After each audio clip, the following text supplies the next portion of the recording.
होलिका दहन की कथा। पौराणिक कथा के अनुसार हिरण्यकशिपु एक असुर जाति का अत्याचारी और निर्दयी राजा था। उसके अत्याचार के कारण वहाँ की प्रजा भी बहुत दुखी थी। हिरण्यकशिपु को वरदान मिला था कि उसे कोई मार नहीं सकता है। इसी के घमंड में अंधा होकर उसने स्वयं को भगवान मान लिया और अपनी प्रजा को भी अपनी पूजा करने के लिए विवश कर दिया। हिरण्यकशिपु के पुत्र का नाम प्रहलाद था। वहाँ भगवान विष्णु का बहुत बड़ा उपासक था।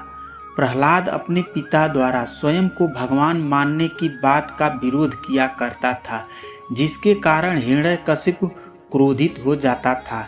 प्रहलाद अपने पिता को धर्म के मार्ग पर चलने के लिए कहता और भगवान विष्णु की भक्ति करने के लिए बोलता था, मगर हिरण्यकशिपु को अहंकार और शक्ति का इतना घमंड हो गया कि वह खुद को भगवान मानता था।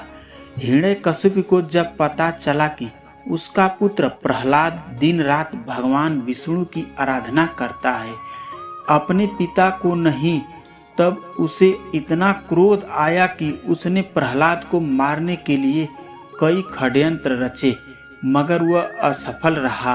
अंत में उसे अपनी बहन होलिका की याद आई। होलिका को वरदान मिला था, वह आग में नहीं जल सकती है।